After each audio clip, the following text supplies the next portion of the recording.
അപ്പോഴേ ഞാനേ ഇന്ന് അങ്ങ് തെക്ക് നിന്ന് കേരളത്തിന്റെ വടക്കേ അറ്റത്തുള്ള നാട്ടിലേക്ക് ഇങ്ങ് പോന്നു, കാസർഗോട്ടേക്ക്. ബേക്കൽ ഫോർട്ട് കാണുക എന്നതാണ് ഉദ്ദേശം. ബേക്കൽ ഫോർട്ട് സ്റ്റേഷനിൽ ഇറങ്ങി വന്ന ട്രെയിനിനെ ടാറ്റ കൊടുത്ത് പറഞ്ഞു വിട്ടിട്ട് നേരെ പോയി ഒരു ഓട്ടോയിൽ കയറി ഫോർട്ടിലേക്ക് വിടാൻ പറഞ്ഞു.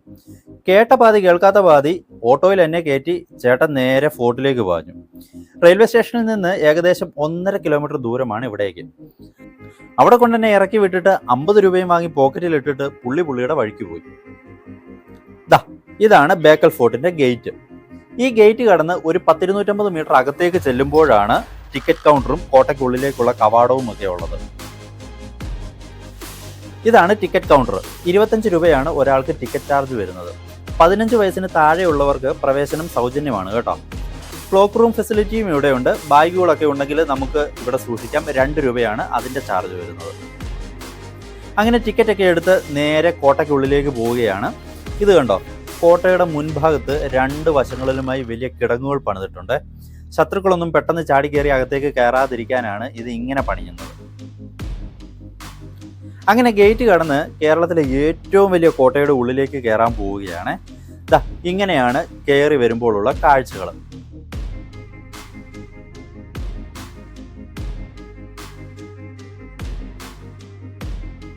ഒരു വലിയ കോട്ടഭിത്തിയും അതിനോട് ചേർന്നതിന് ഒരു അമ്പലവും ഒക്കെ ഇവിടെ കാണാം. അകത്തേക്ക് കയറി വരുമ്പോഴുള്ള ആദ്യ കാഴ്ചകൾ ഇതൊക്കെയാണ്. കവാടത്തിന് ഇരുവശത്തുമായിട്ട് 2 കൊത്തളങ്ങൾ പണിത് വെച്ചിട്ടുണ്ട്. ഇവിടെ ഒരു ഇൻഫർമേഷൻ ബോർഡൊക്കെ വെച്ചിട്ടുണ്ട്. അതിലെഴുതിയിരിക്കുന്നത് ടിക്കറ്റ് ചാർജുകൾ 25 രൂപ, വീഡിയോ ക്യാമറ 25 രൂപ, പിന്നെ ഇതിനകത്തുള്ള ഒന്നിനും കേടുപാടുകൾ വരുത്തരുത്, ചപ്പുചവറുകളൊന്നും വേസ്റ്റുകളൊന്നും ഇതിനകത്ത് ഇടാൻ പാടുള്ളതല്ല എന്നിങ്ങനെയുള്ള കുറച്ച് കാര്യങ്ങളാണ് ഇതിനകത്ത് എഴുതി വെച്ചിരിക്കേണ്ടത്. അതൊക്കെ നമ്മൾ പാലിക്കേണ്ടതാണ്.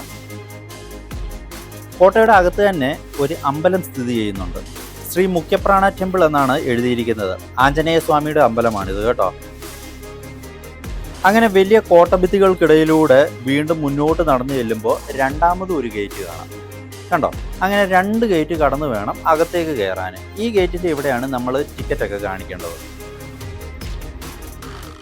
ചെങ്കല്ലിന്റെ ഒരു അതിപ്രസരം തന്നെയാണ് കേട്ടോ ഇത് മുഴുവൻ. പൂർണ്ണമായും ചെങ്കല്ലുകൊണ്ടാണ് ഇത് പണി കഴിപ്പിച്ചിട്ടുള്ളത്. വീണ്ടും ഒരു ഗേറ്റ് കൂടി കടന്ന് നമ്മൾ ഉള്ളിലേക്ക് കടക്കാൻ പോവുകയാണ്. ഇവിടെയും വലിയ കൂറ്റൻ വാതിലുകളും മതിലുകളും ഒക്കെയാണ് പണി കഴിപ്പിച്ചിരിക്കുന്നത്. ചെങ്കല്ലുകളൊക്കെ പാകി നടപ്പാതയൊക്കെ ഒരുക്കിയിട്ടുണ്ട് ഇവിടെയെല്ലാം.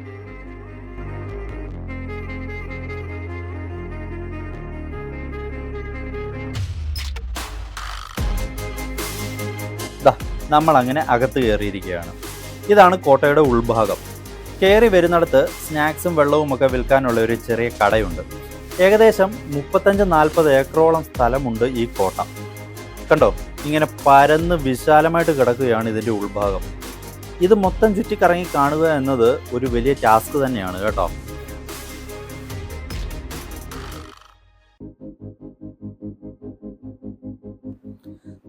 ഇതാണ് ഈ കോട്ടയുടെ പ്രധാന ആകർഷണമായ നിരീക്ഷണ ഗോപുരം. ഏതാണ്ട് 9 മീറ്റർ ഉയരമുണ്ട് ഈ നിരീക്ഷണ ഗോപുരത്തിന്. നമുക്ക് അതിൻ്റെ മുകളിലൊന്ന് കയറി നോക്കാം.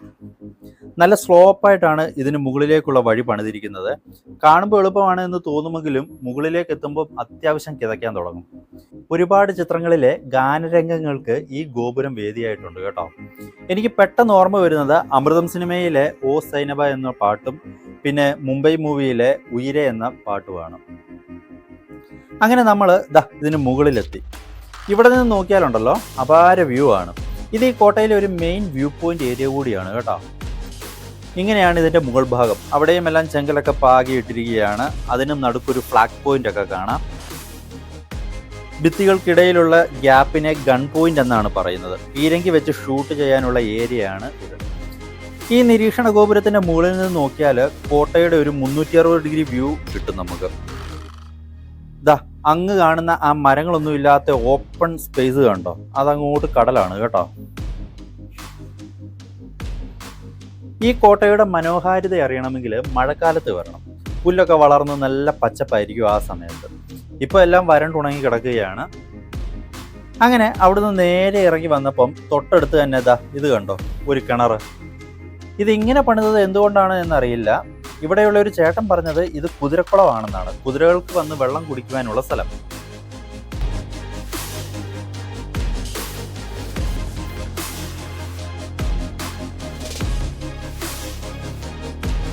അങ്ങനെ നടന്ന് കുറച്ച് പുറകുവശത്തേക്ക് വന്നപ്പം ഇവിടെ ഒരു കുഴി. അതെന്താണെന്നൊന്ന് നോക്കിയിട്ട് വരാം. അവിടെ കണ്ടതുപോലെ തന്നെ ഒരു കിണറോ കുളമോ എന്ന് ചോദിച്ചാൽ രണ്ടിൻ്റെയും കൂടി ഒരു സങ്കര ഇനമെന്ന് പറയാം. ഇതിനകത്തേക്ക് ഇറങ്ങാൻ അവിടെ പടവുകളൊക്കെ ഉണ്ട്. ഇറങ്ങാതിരിക്കാൻ ഒന്നും വെച്ച് തടഞ്ഞിട്ടൊന്നുമില്ല. അപ്പം നമുക്ക് ഒന്ന് പോയി ഇറങ്ങി നോക്കാം.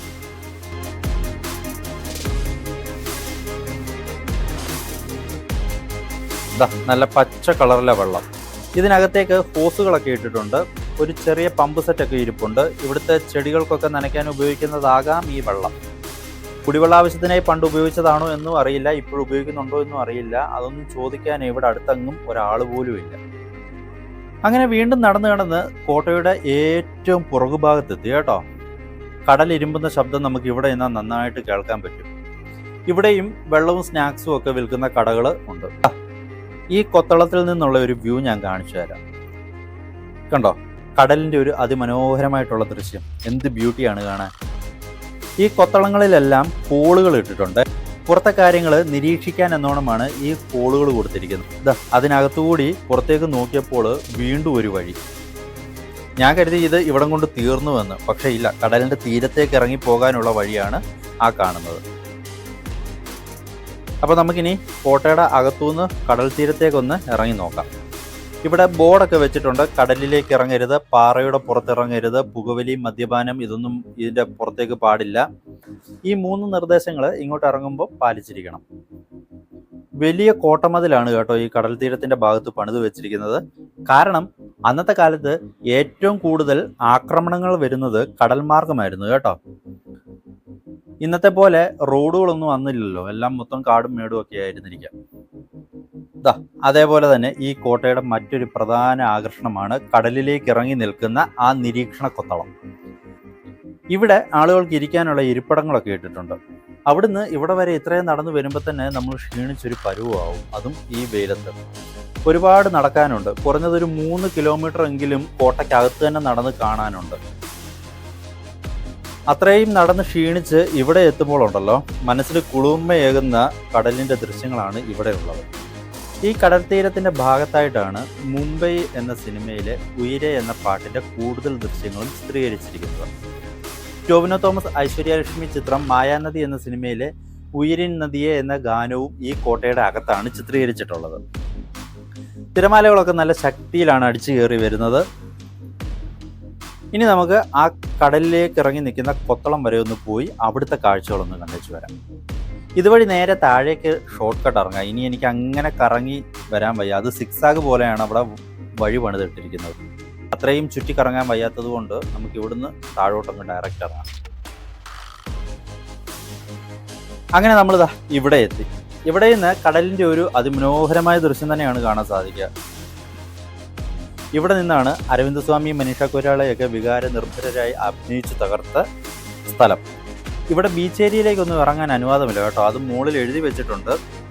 ഇവിടെ നിന്ന് കാഴ്ചകളൊക്കെ കണ്ട് ആസ്വദിച്ചിട്ട് തിരിച്ചു പോവുക. കൂടുതൽ സാഹസങ്ങൾക്കൊന്നും മുതിരരുത്. കടൽ എപ്പോഴും ഇവിടെ പ്രക്ഷുബ്ധമാണ്. പിന്നെ ഈ പാറയിലൊക്കെ നല്ല വഴുക്കലുണ്ട്, ജാഗ്രതയും. അവിടെ നിന്ന് കാഴ്ചകളൊക്കെ കണ്ടതിന് ശേഷം കോട്ടയ്ക്ക് പുറത്തുള്ള കടൽ തീരത്തോട് ചേർന്ന് കിടക്കുന്ന ഈ നടപ്പാതയിലൂടെ ഇങ്ങനെ നടന്നു പോവുകയാണ്. ഇവിടെ നിന്നുള്ള കാഴ്ചകളൊക്കെ വളരെ മനോഹരമാണ് കേട്ടോ. ഇവിടേക്ക് ഇരുന്ന് വിശ്രമിക്കാനുള്ള ഇരിപ്പിടങ്ങളൊക്കെ ഒരുക്കി വെച്ചിട്ടുണ്ട്.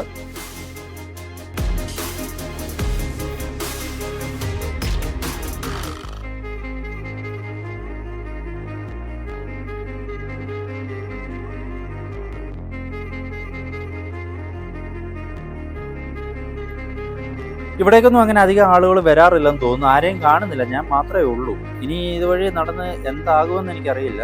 ഇത് എങ്ങോട്ടുള്ള വഴിയാണെന്നും അറിയില്ല. എന്തായാലും മുന്നോട്ട് പോയി നോക്കാം, അവിടെ എന്താണ് ഉള്ളതെന്നൊക്കെ ഒന്ന് കണ്ടേച്ചു വരാം.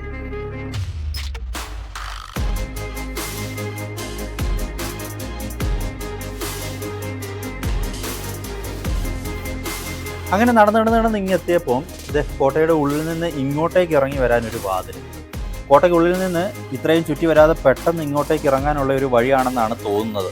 കൂട്ടിയിട്ടിരിക്കുകയാണിത്. ഒരു ചെറിയ തുരങ്കം പോലെ ഒരു സെറ്റപ്പ്.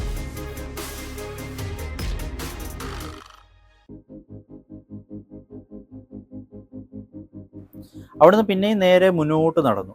ഇവിടെ ഒരു ഗേറ്റ് ഒക്കെ കൊടുത്തിട്ടുണ്ട്. അതും തുറന്നിട്ടിരിക്കുകയാണ്. ഈ നടപ്പാത ഈ കോട്ടയ്ക്ക് പുറത്ത് ചുറ്റും പണിതിട്ടുണ്ട് എന്ന് തോന്നുന്നു. കോട്ടയ്ക്കുള്ളിലെ നടപ്പും ഇവിടുത്തെ നടപ്പും കൂടി ആയപ്പോൾ ഇതൊരു ഒന്നൊന്നര നടപ്പായി പോയി. അങ്ങനെ ഇവിടെ എത്തിയപ്പോൾ മുന്നോട്ട് പോകാൻ ഒരു ധൈര്യക്കുറവ്, മുഴുവൻ കാട് പിടിച്ച് കിടക്കുകയാണ്. റിസ്ക് എടുക്കണ്ട എന്ന് കരുതി തിരികെ വന്നു. അങ്ങനെ ഇവിടെ നിന്ന് നോക്കിയപ്പം അവിടെ വീണ്ടും ഒരു കൊത്തളം. എന്നാൽ പിന്നെ അങ്ങോട്ടൊന്ന് പോയി നോക്കാം. അവിടെയും കടൽ തന്നെയാണ്. പള്ളിക്കര ബീച്ച് സൈഡാണ് എന്ന് തോന്നുന്നു ആ കാണുന്നത്.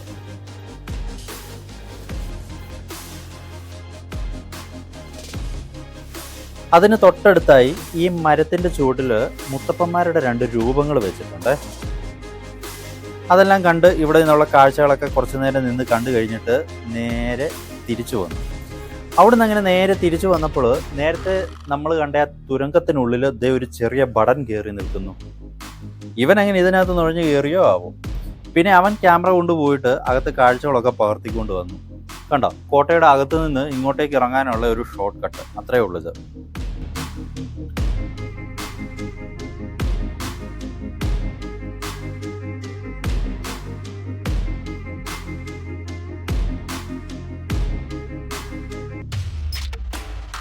അങ്ങനെ കടലോര കാഴ്ചകളൊക്കെ കണ്ട് വീണ്ടും കോട്ടയ്ക്കുള്ളിലേക്ക് കയറി.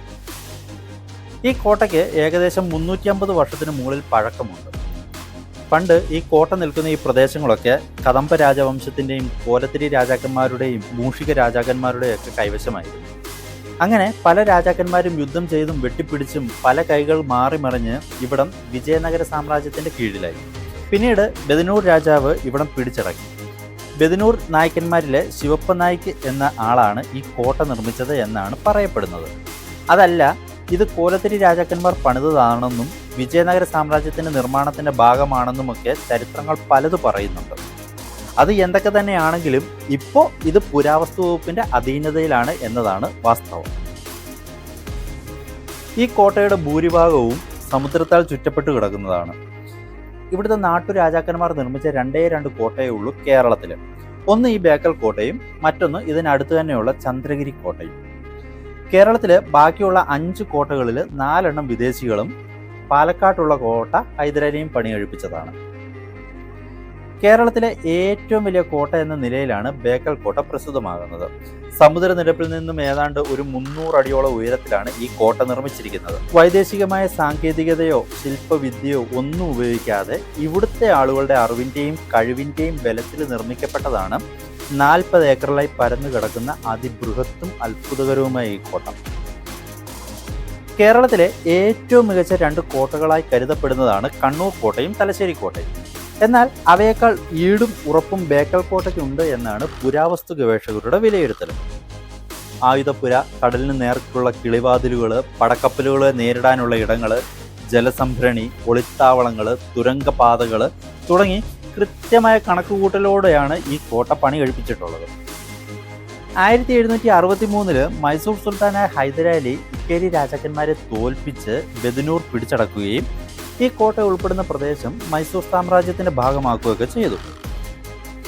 മൈസൂർ സാമ്രാജ്യത്തിന്റെ അധിപനായിരുന്ന ടിപ്പു സുൽത്താന്റെ ബ്രിട്ടീഷുകാർക്കെതിരെയുള്ള ആംഗ്ലോ മൈസൂർ യുദ്ധത്തിൽ ടിപ്പു പരാജയപ്പെടുകയും തുടർന്ന് ബ്രിട്ടീഷുകാർ ഈ കോട്ട പിടിച്ചടക്കുകയും ചെയ്തു. പിന്നീട് അവർ ഈ കോട്ടയെ ബ്രിട്ടീഷ് സൈനിക കേന്ദ്രമായും ഭരണസ്ഥിരാ കേന്ദ്രവുമായൊക്കെ മാറ്റി എന്നതാണ് ഈ കോട്ടയുടെ ചരിത്രം. എത്രയൊക്കെ ബലവത്തായി കെട്ടിപ്പൊക്കിയാലും സുരക്ഷാ സന്നാഹങ്ങൾ ഒരുക്കിയാലും ഇതെല്ലാം പിടിച്ചെടുക്കുവാൻ ഒരുവൻ വന്നാൽ ഒന്നുകിൽ അവനെതിരെ വിജയം വരിക്കുക, അല്ലെങ്കിൽ വിട്ടുകൊടുക്കുക എന്നതാണ് ഈ കോട്ട എന്നെ പഠിപ്പിച്ചതും ചിന്തിപ്പിച്ചതും. ഇതായിരുന്നു കോട്ടയ്ക്കുള്ളിലെ ആയുധപ്പുര. ഈ കാണുന്ന ഈ വലിയ നിരീക്ഷണ ഗോപുരം ടിപ്പു സുൽത്താൻ പണി കഴിപ്പിച്ചതാണ് എന്നാണ് പറയപ്പെടുന്നത്. കോട്ട പിടിച്ചടക്കുന്നവരൊക്കെ ഇതിനകത്ത് അവരുടേതായിട്ടുള്ള നിർമ്മാണ പ്രവൃത്തികൾ ചെയ്തിരുന്നു എന്നത് ശ്രദ്ധേയമായിട്ടുള്ള ഒരു കാര്യമാണ്. ഭൂതകാല കഥയും വാസ്തുവിദ്യാ മഹത്വവുമുള്ള ഈ കോട്ട അന്നത്തെ ഭരണാധികാരികളുടെ പ്രതിരോധ ശേഷിയുടെയും തന്ത്രപരമായ ദീർഘവീക്ഷണത്തിൻ്റെയും ജീവിച്ചിരിക്കുന്ന തെളിവായി ഇന്നും നിലകൊള്ളുന്നു. അപ്പോൾ ചരിത്രമുറങ്ങുന്ന ഈ കോട്ടയുടെ വിശേഷങ്ങളും കാഴ്ചകളും ഒക്കെ ഇത്രയുമാണ്. പുതിയ കാഴ്ചകളുമായി ഇനി പുതിയൊരു വീഡിയോയിൽ കാണാം. അൻറ്റിൽ ദെൻ, ഗുഡ് ബൈ.